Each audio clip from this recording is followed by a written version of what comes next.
नमस्कार, मैं हूं संजय शर्मा। आप देख रहे हैं 4PM न्यूज़ नेटवर्क। मैं आजकल एक नया काम करता हूं।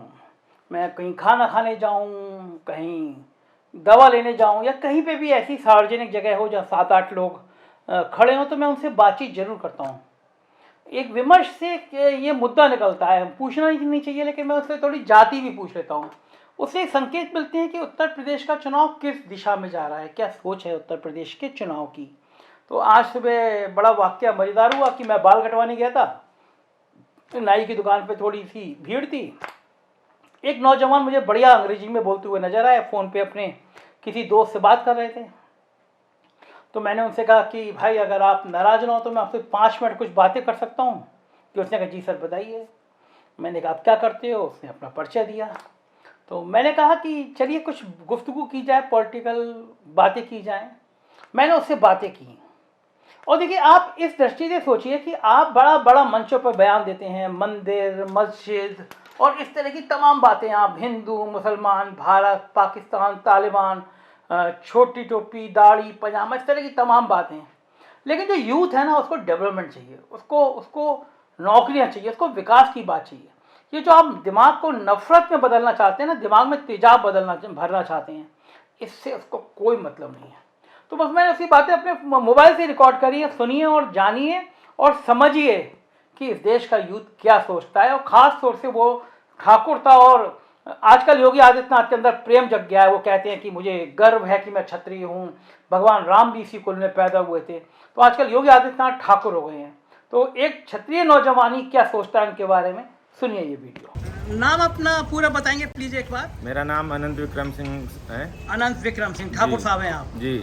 मुलाकात हुई मेरी नाई की दुकान पर, और आपने अपना क्वालिफिकेशन बताया। जरा मेरे दर्शकों को बताइए आप क्या करते हैं। जी, मैं LLB क्वालिफाइड हूँ देहरादून से, यूनिवर्सिटी ऑफ पेट्रोलियम, और मैं LLM कर रहा हूँ लखनऊ से, बाबू नारसीदास से। तो मैं आपको मजे में छोटे ठाकुर साहब कहूँगा। छोटे ठाकुर साहब, आप नौजवान हैं और मैं एक पत्रकार हूँ, तो मैं जानना चाहता हूँ, नौजवानों से जब सड़क चलते बात होती है तो मैं जानना चाहता हूँ कि पॉलिटिकल पक्ष क्या है। जो चुनाव हो रहे हैं उत्तर प्रदेश में, दो के बीच में मुकाबला है, भारतीय जनता पार्टी और समाजवादी पार्टी। जी। नौजवानों के मन में क्या मंदिर, मस्जिद, धर्म, ये मुद्दा है या नहीं है? नहीं, जैसा कि उत्तर प्रदेश की राजनीति और देशों की और राज्यों की राजनीति से अलग रही है, तो यहाँ पे स्टूडेंट्स के मन में धर्म, मंदिर, मस्जिद, इस सब से कोई वो नहीं पड़ेगा, इस सब से कोई फ़र्क नहीं पड़ेगा।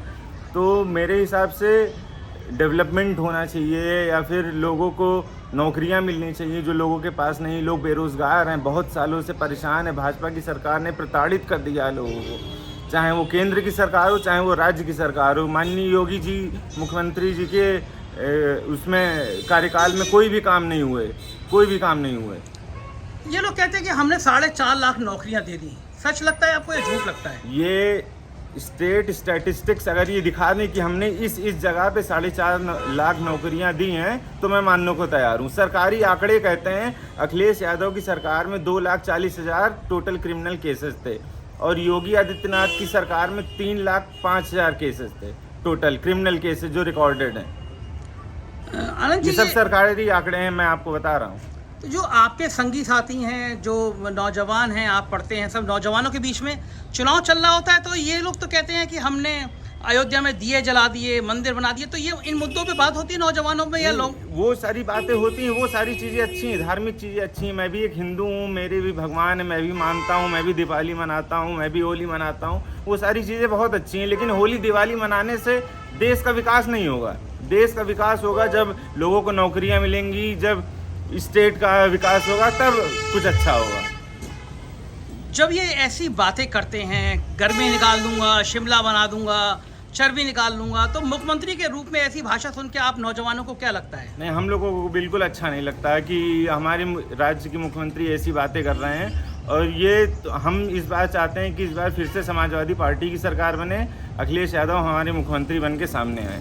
लेकिन एक बात बिल्कुल अन्यथा मत लीजिएगा कि मैं एक नौजवान से ये बात कर रहा हूँ, जाति और धर्म की बात कर रहा हूँ, लेकिन लोग कहते हैं कि ठाकुर लोग तो योगी जी के साथ है, आप ठाकुर हो के ऐसी बात? मैं ठाकुर होने के बाद ही समाजवादी पार्टी के साथ हूँ, क्योंकि मेरी सोच ही समाजवादी है, सोशलिस्ट मेरी सोच ही है। भारतीय जनता पार्टी ने 10 साल होने वाला है, केंद्र में सरकार होने वाली है, और 5 साल हो चुका राज्य में सरकार थी, तो इससे कोई फ़ायदा हम लोगों को नहीं हुआ। कोई रोज़गार नहीं मिला, बहुत सारे लोग बेरोज़गार हुए, नौकरियों के लिए लाठियाँ पड़ी बच्चों को, छात्रों को लाठियाँ पड़ी और इससे कोई फ़ायदा हमारा नहीं हुआ। अच्छा, ये जो आपके संघ के जो लॉ कर रहे हैं, जो एमबीए कर रहे हैं छात्र हैं, इन सब की डिमांड क्या है? मतलब सरकार को क्या लगता है, इनको सरकार कैसी होनी चाहिए? सरकार होनी चाहिए जो लोगों को रोज़गार दे, लोगों की बात सुने। जैसे अखिलेश यादव जी थे, जनता दरबार होती थी उनके यहाँ पे। मैंने योगी जी के बारे में तो सुना था कि जनता दरबार होती थी, पर मैंने देखा नहीं कभी। अखिलेश यादव जी की सरकार में मैंने देखा था जनता दरबार होती थी, डेवलपमेंट होता था, बहुत यमुना एक्सप्रेस वे बना, बहुत सारी चीज़ें हुई जो चीज़ हमारे सामने दिखती हैं।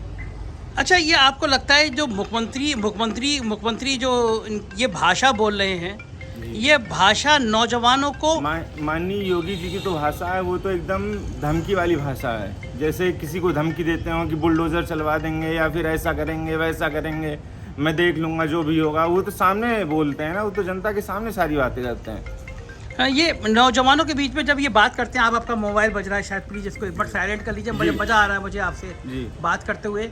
नौजवान जो आपके साथी हैं जी, जब उन्होंने पहली बार ये सुना था कि मुख्यमंत्री मंच पे खड़े होकर कह रहे हैं कि मैं गर्मी निकाल दूंगा, मैं चर्बी छीन लूंगा, मैं शिमला बना दूंगा, तो पहला रिएक्शन क्या आया था आपके मन में? ये आप खुद सोचिए, ये चीज़ सुन के आपके मन में एक क्या छवि बनेगी। आप यही सोचेंगे कि कैसा मुख्यमंत्री है, एकदम आपको कूल माइंडेड, सबके बारे में अच्छा सोचना चाहिए। मानिए अगर कोई आपके सामने गुस्सैल आदमी है, आप किसी के बारे में कुछ गलत सोच रहे हैं या आप किसी के बारे में सोचते हैं कि वो गुस्सा कर रहा है आपके ऊपर, तो आपको एकदम कूल माइंडेड सोचना चाहिए। आपको एक स्टेट चलाना है, ना कि आपको अपना घर चलाना है, ना कि आपको गोरखपुर चलाना है, ना आपको बस्ती चलाना है। आपको 403 सीटों का पूरा राज्य चलाना है।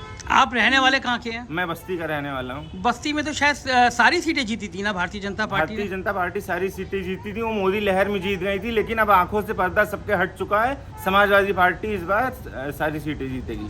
आप इतना खुल के बोल रहे हैं, मोदी जी, योगी जी, मैं बिल्कुल खुल के बोलता हूँ, मैं सारी बात खुल के बोलता हूँ। बस्ती का रहने वाला हूँ, गोरखपुर के बगल वाला वो है मेरा, और मैं बिल्कुल खुल के सारी बात करता हूँ। मोदी जी के बारे में बोलूँगा, योगी जी के बारे में बोलूँगा, अखिलेश जी के बारे में बोलूँगा।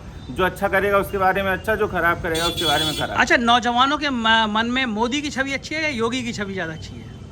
नहीं, अगर बात किया जाए तो दोनों की छवि नहीं अच्छी है। सरकार केंद्र में बदलनी चाहिए। मोदी रहेंगे तो देश खत्म हो जाएगा, योगी रहेंगे तो राज्य खत्म हो जाएगा। आप बहुत गुस्से में हैं दोनों सरकारों? मैं गुस्से में नहीं हूँ, ऐसी कोई बात नहीं, गुस्से में नहीं हूँ मैं अपनी बातें आपको बता रहा हूँ। अच्छा, ये हर बार ये माना जाता है कि भारतीय जनता पार्टी जब आती है तो वो धर्म का मुद्दा ले आती है। इस बार बुलडोजर ले आई है कि बुलडोजर, हमने मुख्तार अंसारी के घर पे बुलडोजर चला दिया, हमने अतीक अहमद। पिछली बार जब भारतीय जनता पार्टी में केंद्र की सरकार थी तो पुलवामा हमले को लेके हाईलाइट करके उन लोगों ने सरकार बना ली। अपने विंग कमांडर अभिनंदन के वो करके इन लोगों ने सरकार बना ली। तो ये लोग धर्म, पाकिस्तान का मुद्दा हो, धर्म का मुद्दा हो, जात पात का मुद्दा हो, यही सब लेके ये लोग सरकार बनाते हैं और इनके पास कोई प्रोपेगेंडा नहीं है, कोई बेसिक कुछ नहीं है इनके पास कि ये लोग ऐसा करेंगे तो ये सरकार बनेगी, इन लोगों ने ये काम किया हो। योगी कभी बोलते हैं कि मैंने ये काम किया हो या ये किया हो। अखिलेश यादव जी का वो देखिए आप, रोडें बनाई, एक्सप्रेस वे बनाया और तमाम सारे काम किए, युवाओं के लिए नौकरियां मिली, बहुत सारे लोगों को, बेरोजगारी खत्म हुई। और 5 साल में क्या हुआ? कुछ नहीं हुआ, डंडा खा के सारे छात्र वापस चले गए। अच्छा, मैंने एक सीन देखा था, योगी जी जो नौजवान नौकरी मांग रहे थे, उनके बैनर लहरा दिया था, योगी जी ने धमकी दी थी कि जिंदगी भर बेरोजगार रह जाओगे अगर इस तरह करोगे। हाँ, उन्होंने ऐसा ही बोला था। तो कैसा लगा आपको समय? बिल्कुल अच्छा नहीं लगा जब योगी जी ने ऐसा बोला कि जिंदगी भर बेरोजगार रह जाओगे। बताइए, एक इतने सबसे बड़े राज्य का मुख्यमंत्री अगर ऐसी बात करेगा तो फिर कैसे कहेंगे कि हम लोग डेमोक्रेटिक हैं। अच्छा, बस्ती और आसपास के जिलों में जो माहौल है जी, वो कैसा है? मतलब लोगों के मन में अगर खुशी है बीजेपी के प्रति तो क्या है? लोगों की साइकिल अब अखिलेश की तरफ ही चल पड़ी है। लोग उन्हीं को वोट देंगे और लोग उन्हीं को ज़्यादा पसंद कर रहे हैं, योगी जी से ज़्यादा अच्छा। और देखिए, अभी जिला पंचायत अध्यक्ष का जब चुनाव होता है तो गोरखपुर की दोनों सीटें समाजवादी पार्टी ने जीती हैं। वो जो है, ये जो लोग आसपास के जिले के लोग हैं, ये एक बड़ा मुद्दा मैंने घूमा था, तो एक आवारा पशु का मुद्दा है। आपकी खेती है क्या? नहीं जी। आपके आसपास के लोगों की, मिलने वालों की खेती बाड़ी है? आसपास के लोगों की खेती है, जो है आवारा पशु है, ऐसी बात हो रही थी, लेकिन हमारे पास ऐसा कुछ नहीं है।